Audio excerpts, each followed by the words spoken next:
Joe, that's a Hall of Fame terrible take right there. No, it's not. It's true. It's so true. What?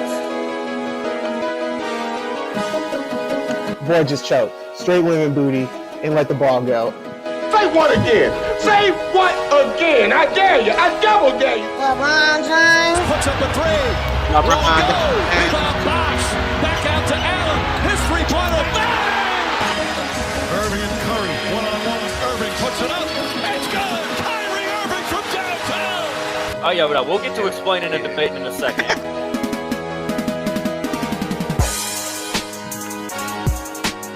Deserve. Joseph, What we do? how we feeling? How we Hey. feeling? Damn, you had to call me a loser one more time before I you ain't cut call it you- off. I Damn. ain't call you a Damn. I ain't He's called a nobody a loser. Who are we talking about when Dev said that? Chris Paul. Yeah, still a loser. Still a loser. That's what I thought. Had to be Chris Paul. Yeah. That's Only fine. one that makes sense. Loser. Only one that makes sense. But skipped a week. That was slightly unintentional. Very unintentional, actually. I mean, it wasn't really. I don't even weeks think we just be getting text like away should we. Yeah, The weeks just be getting away from me sometimes, Joseph. I feel that. But we got some stuff to Till catch up January. on. Big Happened. trade in the WNBA last night. We got some more Jimmy Butler drama today. We got a red hot team out in the West. You know, We'll play a little start, sit, cut, a little buy or sell, and then we'll get up out of here, Joe. Super Bowl that too, by the way. I saw that news last night too on Twitter before I even got a notification, and I was gonna text you, but I was out and about. Said, let me leave this man alone. I was out. People were like, "What are you laughing about?" I said, "Nothing." I said, "You wouldn't understand." He wouldn't understand. It's rough. Let's start with our aces, Joe. So we got a big 3-team trade here in the WNBA. We got Kelsey Plum on her way to LA. We got Jewel Lloyd on her way to the Aces. And then the second overall pick is going to the Storm. So, Joe, I want your just overall reaction to this trade. Is there a winner? Is there a loser? Did everybody win? Did everybody lose? How are you feeling about this trade? I can't believe I hate to say it, but I feel like everybody won in this situation. I think Plum had to go, to be honest. We talked about it all last year. It felt like they just needed more role players and people who were gonna stick to the script and what got them there. It felt like Kelsey Plum was kind of getting out of there a little bit and playing a little bit of selfish ball, which I mean I can't blame her for that. But I think that's just better on. She needed some fresh air. It worked out for everybody. The Storm getting the second round pick, I think the second pick is a sleeper. Like that could be pretty good. That's pretty scary.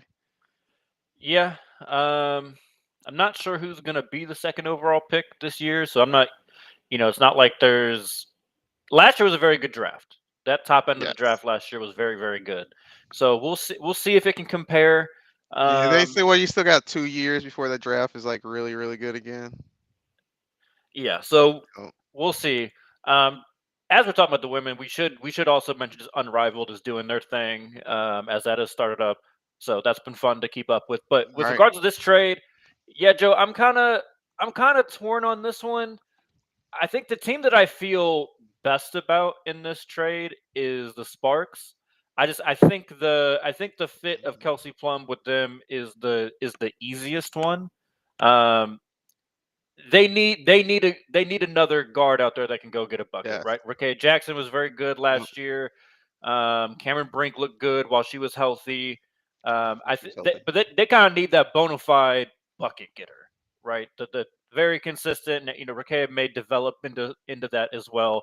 But I think Kelsey Plum is instant offense. She's already established in this league, and honestly was playing kind of a second or even sometimes third fiddle with the Aces. Yep.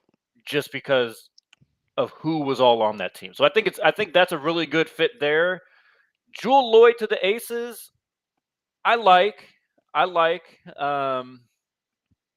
It's gonna be another season. I think it's gonna be interesting to see.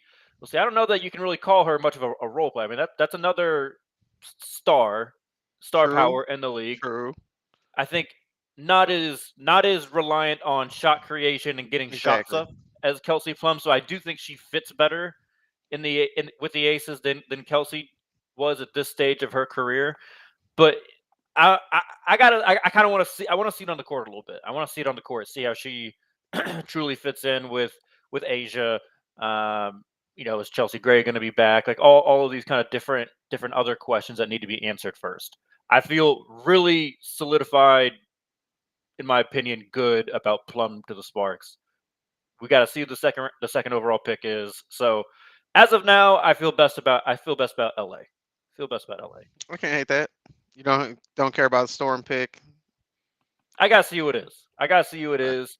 I would be lying to everybody if I said I knew off the top of my head who those top kind of players are going to be in this draft. Right? It's not Caitlin and Angel and all the star power that was in the last ones.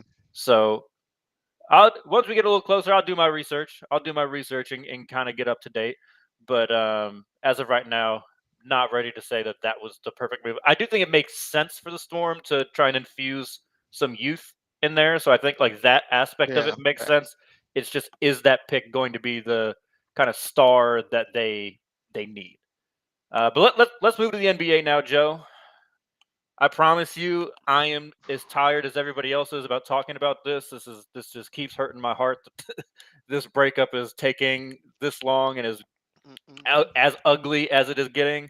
That's what Jimmy do, though, man. As of today, Jimmy Butler has now been suspended again. This time it's indefinitely. They are saying a minimum of 5 games. The details of this, so apparently Jimmy walked off on their shoot around before their game that is going on right now with the Magic because he was informed that he was not going to be starting. They were going to start Haywood Highsmith over him. Oh, they playing games. Yeah. So Joe, what's your take on Hey, bro. I'll let you go first because I got a whole lot to say about this. This is what Jimmy Butler do. Everywhere he go, he wear thin. This is just what Jimmy Butler do, and he's sitting there, he's throwing a tantrum and trying to get to where he wants to go, but he just realized that he's not the upper echelon superstar that he thinks he is, and he's not gonna be able to placate and get what he wants. We saw this happen with Dame Lillard too. Dame Lillard thought he was the top of echelon superstar, and he was not. And guess where he is? Cold ass Milwaukee. So I think this is gonna end up playing out the same way for Jimmy. It's just Pat Riley's not gonna give Jimmy up for nothing. So I think that's what's the thing that's taking the longest, more than anything. But this is just something that's going to continue to happen because Jimmy wants to be up out of there, and he's not going to cow down to anybody. And Pat Riley's going to do the same thing. It's two bulls butting heads and going nowhere. So it's just a bad situation. That the only thing you can do is get rid of Jimmy. Literally, that's the only thing you can do. Pat Riley's just trying to find the best options to get rid of Jimmy because he's not going to do it for just because.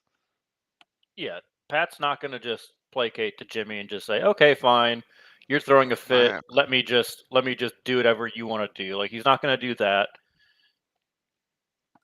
I am steadfast in my opinion that the Heat just completely fucked this whole situation up. Like, they just ruined this entire season. They've probably ruined next season, all because they didn't want to commit to one extra year of Jimmy Butler. I don't get it. Like, I just don't understand what the plan is. If you were going to have a down season, I don't know why you're forcing it on yourself before it had to happen, right? Because without Jimmy, realistically, this team is not doing anything this year. They can be a nice team. They can be a fun team. They can be a play-in type team. They'll be annoying for somebody that has to play them in the playoffs. Like, I'm not saying that they can't do that. But without Jimmy, you're not competing.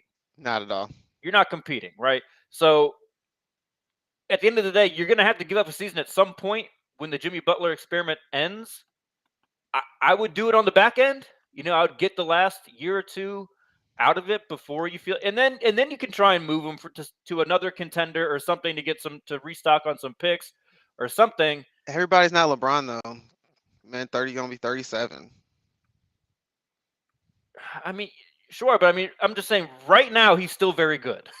Right now, this season, I've seen Jimmy put up 35 and 17 in a game. Like, he is still very capable of doing the Jimmy Butler things that has been carrying the Heat for since he's been there since 2020.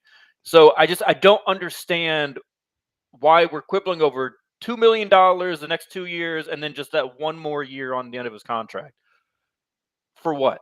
So you can say that you stood up to Jimmy Butler? Like, is that the point that Pat Riley does he care more about being able to say that than leading the Heat to a potential playoff run? Like that's what it just no one's bothering above me the about culture, bro. Don't hate on the Heat culture now. You love it so much. Don't be mad that it's being enacted. But is it? Like Jimmy Butler, it's not like Jimmy Butler before all the suspension drama started. Could you say Jimmy was not showing up to play? No, that's Looked like Jimmy to me.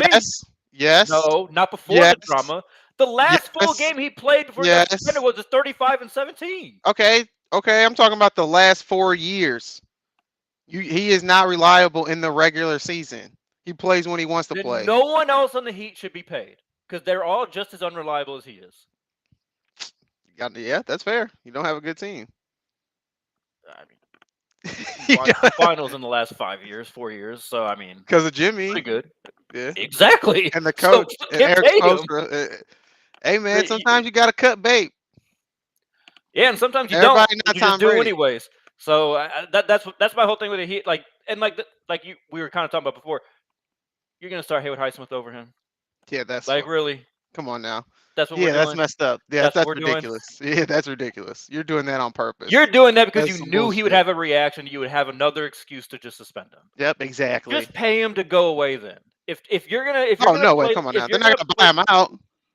No, I'm not saying that. I'm saying pay his contract, but say stay away from the team until we figure out a trade. Send him to Washington. Be a real dick. I do think Jimmy might be playing some 3D chess here, though. He keeps saying send me anywhere but Memphis, but I'm sitting there looking at the standings like Memphis is third in the West. Why does he keep saying that? I'm thinking he's trying to bait Pat Riley into sending him to Memphis. That's the only thing I can think of. Or the only other thing I can think of is Jimmy's first year with the Heat. The Heat's big midseason trade was trading for Iguodala, Jay Crowder, and Solomon Hill from the Memphis Grizzlies. Now, if you remember, Iguodala refused to suit up for them. He did. There was something going on there. So I don't know if he, from their time together on the Heat, heard some things from behind the scenes. That's a great point. He showed it. No, I'm not gonna go there. That's the only thing I can think of. But yeah, because John Morant, Gilbert Arenas 2.0, probably got. Well, but that was. If my timeline is correct, that was no, I think that was the year before John Morant. I think that was the year that led to them getting John Morant second overall, if I'm remembering correctly. Because I'm pretty sure that COVID year was the year that Zion and Ja were doing crazy things in the tournament and everything. So not completely sure. You might be right. That might have been now you got me second guessing. That might have been his rookie year. I think that was his rookie year. Because there was no tournament. Because I feel like I feel like they talk shit when they played the Golden State Warriors in the playoffs. Yeah, because Iguodala was back with the Warriors. Yeah, he was pissed. Well, no, but Iggy would have been with the Heat. I don't know. Nonetheless, not enough, not important enough to remember. But speaking of the Grizzlies, they have won 6 in a row. They're up to third in the Western Conference. Joe, technically, they're in third by percentage points. 6.5 games back, tied with the Rockets of the Oklahoma City Thunder. What do you make of the Grizzlies on this? They've been playing pretty good since Ja's been back and healthy and been able to stay in the lineup. They've been hooping. Hooping. He'll get hurt again. He has to change the way he plays. Still out there trying to dunk on Wemby for no reason and stuff. It was a great highlight, but you can't. You're too small. You can't keep doing this stuff, man. That's how you get hurt. So he's gonna get hurt again. It's gonna be an ankle. It's gonna be something. He's gonna get hurt again. But they look good. We gotta give some respect to Zach Edey. Like I hate it to say it, but hey. Oh, he's playing good. He's playing good. They really needed him too. That's like the one piece they were missing. They needed that Steven Adams type player back, but Steven Adams lost a step. And you saw it. That's why he kept getting injured. You just couldn't stick with him. And Zach Edey has been working out big time. It's been working out with him and Ja. So I like what they're doing. I'm gonna keep watching, but Ja's gonna get hurt again. So unless Ja stays healthy the whole season, then I can have a conversation. But then again, they still don't have the experience in the playoffs because Ja hasn't been around. He's always hurt. What I think is interesting, and I'm glad you brought up Edey. What it has allowed them to do is to put Jaren Jackson Jr. back where he is supposed to be, at the So he 4, doesn't have to sit there not and at the 5. fake like he can rebound. We don't. Yeah, fake rebounds, fake blocks. Yeah, all the fake All stats that. that they were giving Jaren Jackson. But I think that just unlocks. Now he can, for spans of the game, can slide down to the 5, but having him be like your kind of full-time player at the 5 is almost as asinine as trying to ask Bam Adebayo to be your full-time 5. Or Anthony Davis. Well, to an extent, Anthony Davis just needs to kind of suck. We it need up, another but, big. I'm better when I'm the 4s. I'm sick of hearing him cry about that. But nonetheless, I think Edey is a good piece. The one benefit from the time that Ja has missed in these last couple seasons is I feel like it's really helped Desmond Bane develop, yes. and he's a pretty good second option. I still think for them to like truly be a contender, they need that. I think I like Bane more as a third option than a second option. I agree with that. So it's kind of one of those things like Jimmy Butler would be nice. Would really kind of complete that team and seems to kind of fit the culture there, except for whatever he has beef with them allegedly. But no, they're a good story. I'm glad that they're back to playing good, because they were a really exciting team just 2 or 3 years ago. But then, like you have mentioned, Ja's injuries have just derailed them and Always made an them injury, yeah. not very fun to watch. They'll be decent, but then when it's time to get serious, they just can't compete. They don't have that guy. If Ja's not there. Yeah, like you look at the standings too. Like they're sitting at 3 right now. If the playoffs started today, we're very long ways away. Obviously, they'd be matched up with the Clippers. That would be an interesting series to try and pick right now. There's obviously a lot of health assumptions you have to make on the Clippers side with the Clippers Kawhi. Have been good though. Okay. They have, but then like they also just like go through these ruts where it's like, okay, you're kind of exactly. So I don't know. Maybe they are the perfect 6 seed, but yeah, that's good. I don't know. Playoffs are today. I would have a hard time picking that series just because it's hard to get the name recognition of like a Kawhi and James Harden. Well, not James Harden. Kawhi. James Harden's been playing balling this year, bro. We can't do that, bro. I said playoffs. Oh, okay, that's fair. I said a playoff series. We know how that goes. No, Harden has been hooping this year. No shade. He has been hooping, but it would be interesting. Your Lakers are kind of lurking around that same area.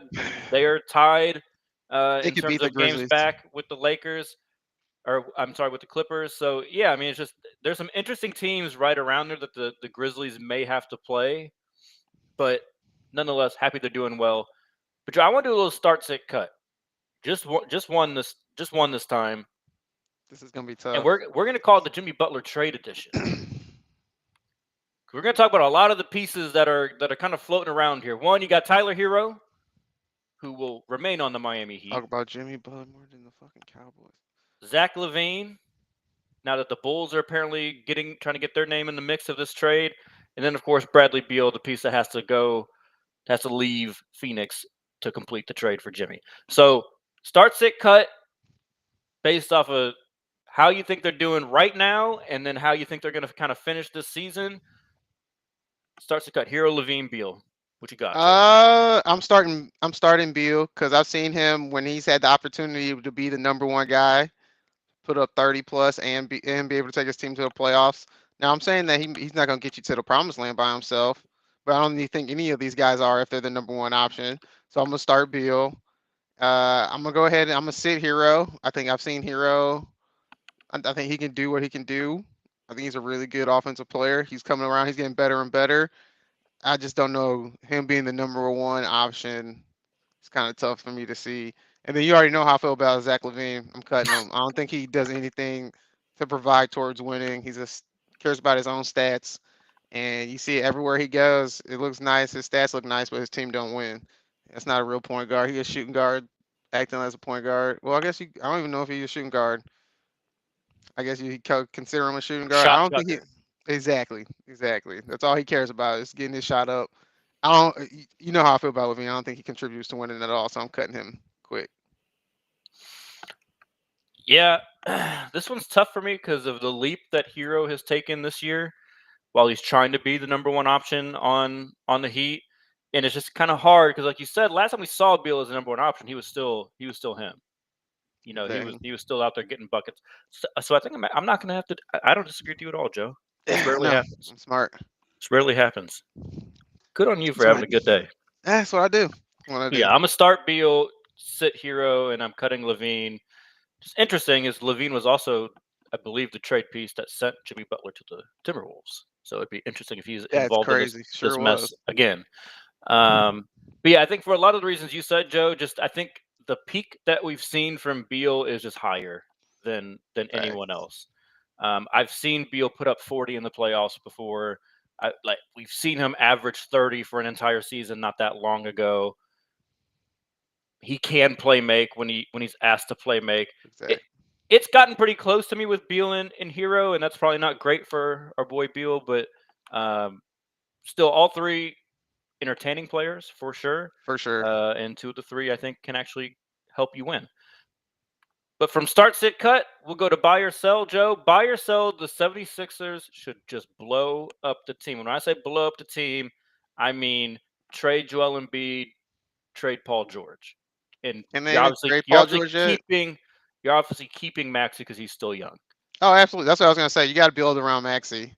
And the other McCann, who got hurt, I know that sucks. That sucks that he got hurt because he was looking nice and looked like he was going to be able to develop. You got to blow it up. Joel Embiid, you need to get him out of there. The pity party, the not showing up in shape, always being injured. You can't count on him. You got to let him go. And then Paul George out here talking about he bored playing center, and bro, he never wants to help the team win, and that's why when he's the number one option in the regular season, that should look real nice. But when shit get tight and ugly, he can't handle the pressure. We've seen it all his entire career. When shit get ugly around his life or shit get ugly on the court, he just can't handle the pressure. So I don't know what they were thinking by bringing Paul George and Joel Embiid together. Thought that shit was gonna work because you knew they weren't gonna be around come playoff time. They barely been around in the regular season, so you gotta blow it up. It didn't work. It is what it is. Damn near everybody needs to get fired. You need a new front office and everything because the shit isn't working. You got to do whatever you can to get rid of anything that suggests that you guys tanked years ago. No process, nothing. Anything or anybody that has any relevance or touched the process should have been gone. No, I'm with you. I'm buying. I would double, triple, quadruple down on blow that shit up. Got to. You are never going to win Joel Embiid being your best player. Nope. The Philadelphia, maybe Embiid can go somewhere else, kind of refocus his mind and become a productive player for someone else.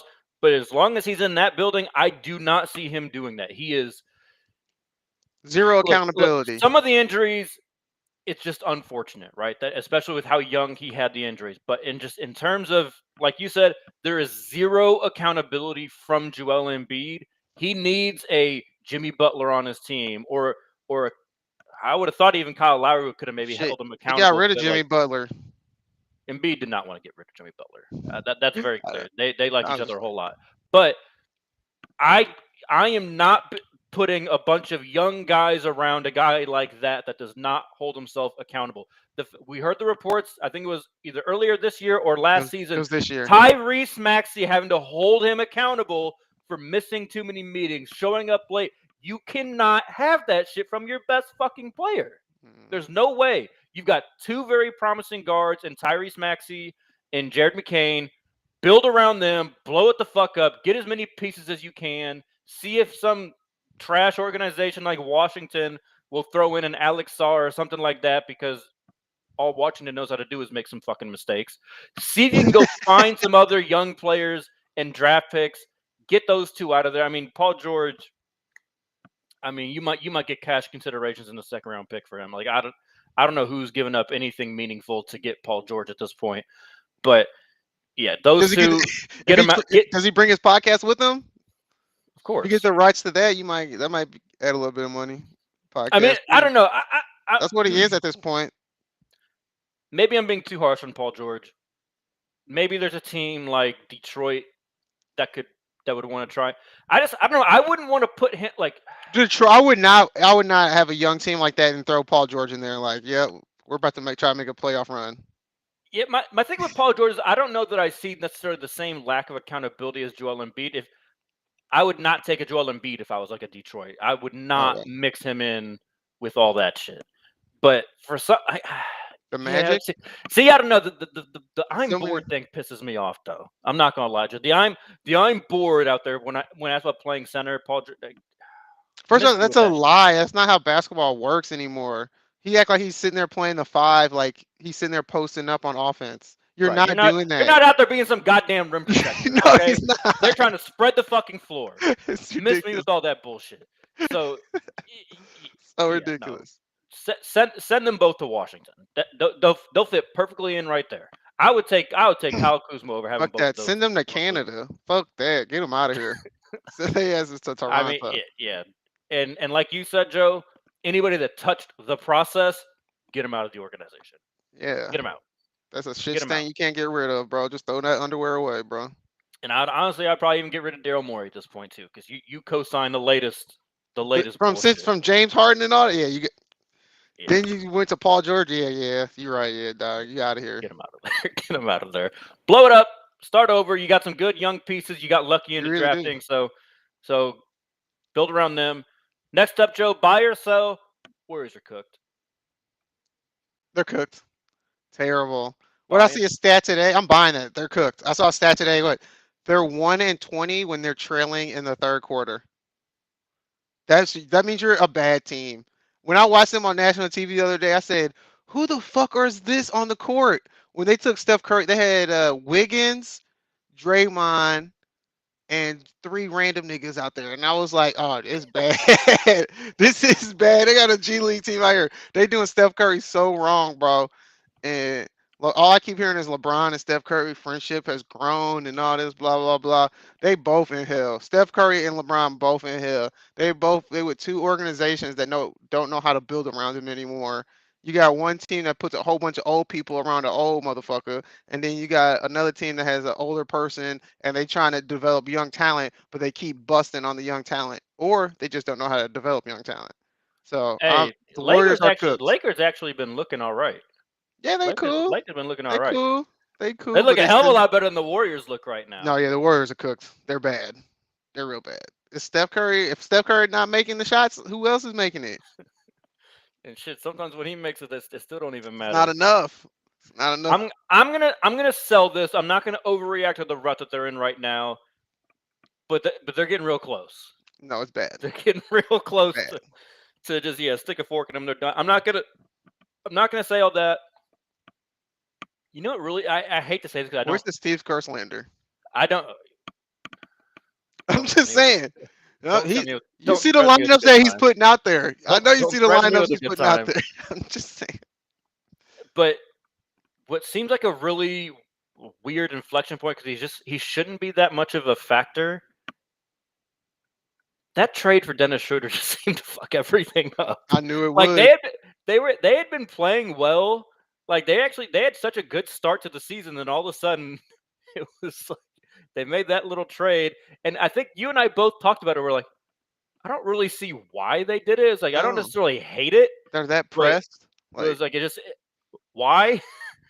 And lo and behold, I think you were actually more against it than I was, and you were. I saw what he did. I saw what he did with the Lakers. I was gonna say you brought up something about how he fucked up chemistry somewhere else, and man, he fucked it up again. God damn! I guess you probably can't trade him because of it's too late CBA now. rules. I don't know what they're gonna do. I don't know what they're there. They're cooked. They wasted Steph Curry another year of Steph Curry life. Ain't that something? Ain't that some shit? And that's still a new arena. They need to be selling tickets. I mean, they'll sell tickets as long as Steph's there, but facts. Yeah, I mean, whew, man. All right, last one, Joe. Buy or sell? The Cleveland Cavaliers are no longer a contender. They're 5-5 in their last 10. They've lost 3 in a row. They are far from that peak that we had seen just a couple weeks ago. They're obviously still far and away the 1 seed in the East. They're up 4.5 games on Boston, who is also not in their best form of the season. but buy or sell, Cleveland no longer a contender. They are who we thought they were. It's nice. It looks good. They can be a 1, 2, 3 seed. It doesn't matter. It's Cleveland, and they're not gonna win without LeBron. Like they look good. They are a really good team. They got depth, but like we had this question a couple weeks ago and said, did we really think that OKC and Cleveland could be a NBA Finals preview? And I was like, I don't have faith that Cleveland can get through the East. I don't.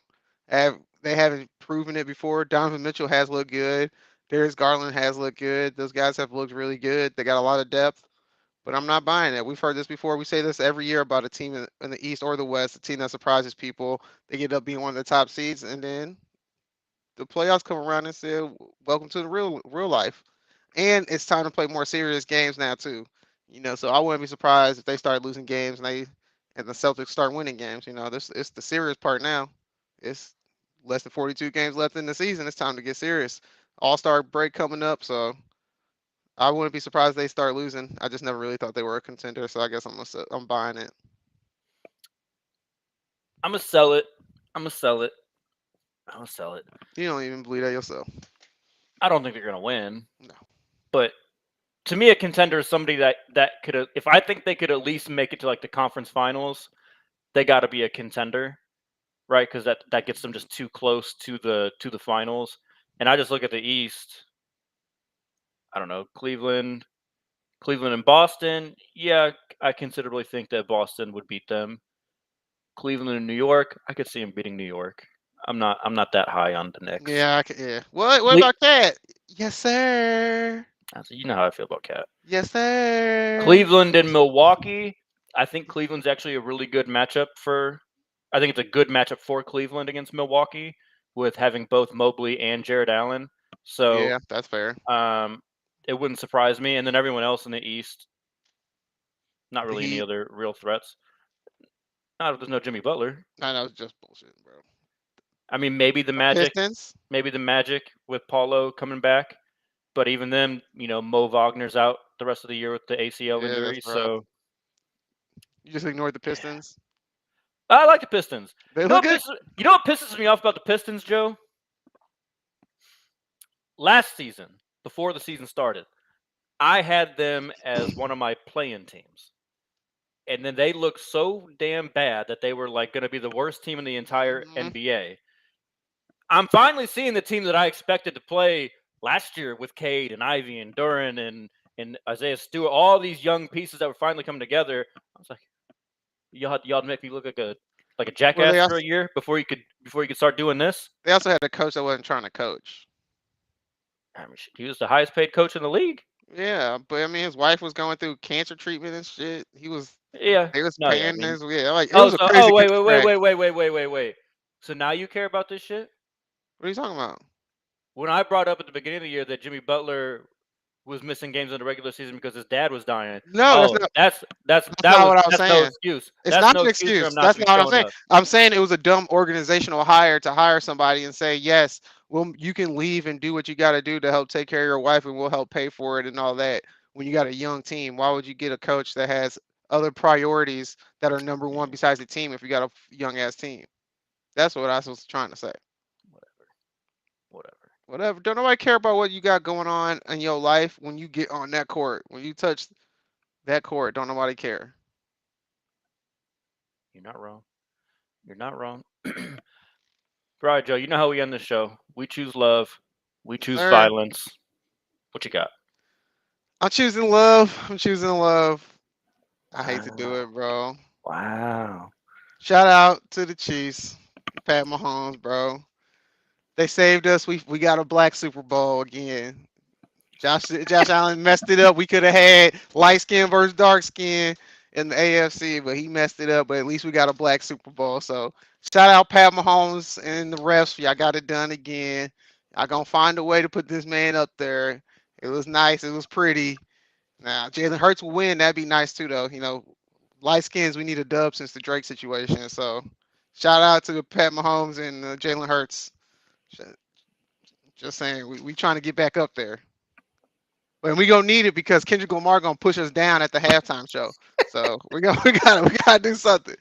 So shout out to the light skins. We back, baby. It was a I'm rough actually summer, choosing. but we good win. I'm choosing violence. I'm choosing violence on the I exact know you're same not. switch you're talking about. I'm Okay. so sick of this. I'm so sick, just specifically with the Chiefs and Bills discourse. I am so annoyed just with all this discourse about, oh my God, poor Josh Allen. What else could he do? All right. Has Josh Allen played some amazing games against Patrick Mahomes and still lost? Absolutely. Yeah. Not denying it. He also fumbled the ball 4 times in the game. Yesterday, he tried his damnedest to give that game to the In the Chiefs on first drive, multiple occasions. yes. Oh my God, he was throwing that bitch like he was super right reckless.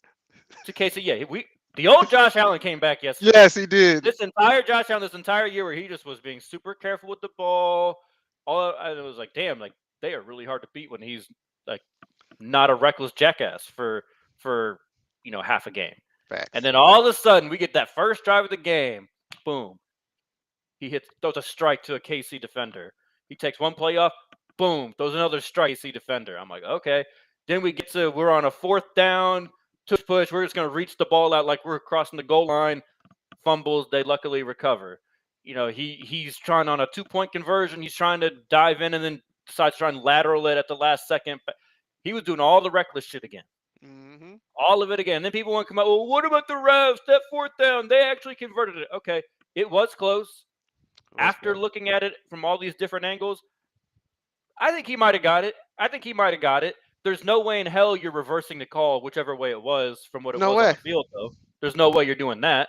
So like, people say, oh, the refs are cheating. The refs are cheating. Like, oh my God. The Bills get just as much ref love as the Chiefs do. All right. The Chiefs met their match in terms of refs giving bullshit calls to the other team. They met their match. The Bills get it all the time. The only quarterback that might be more annoying in terms of getting calls than Patrick Mahomes is Josh Allen. All right. I live this one twice a year, every single year. I get it. I see it all the time. He flops just like Patrick Mahomes does. He toys with that line of getting down or getting out of bounds just like Patrick Mahomes does.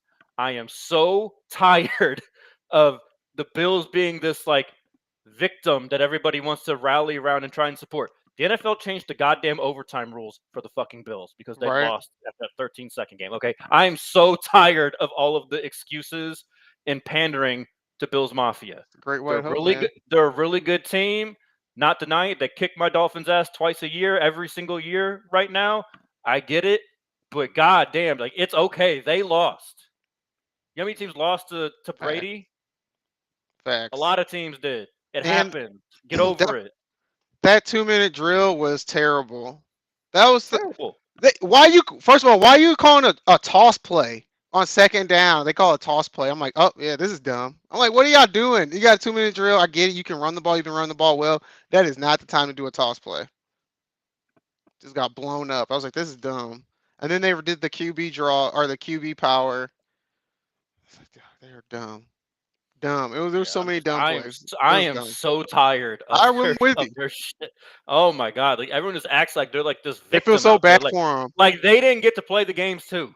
They played. They lost. You know what it is, Joe? That's what Buffalo fucking does. Yeah. Whenever they get to the playoffs, they find a way to fucking lose. They went to 4 straight Super Bowls in the 90s, lost them all. They have now met Mahomes like 3 out of the last 4 years. They fucking lost. That's what they do. They're losers. We talked about the beginning of the show. Who was Devion talking about? Who's the losers? Full circle. He was talking about the goddamn Buffalo Bills. That's what he was doing.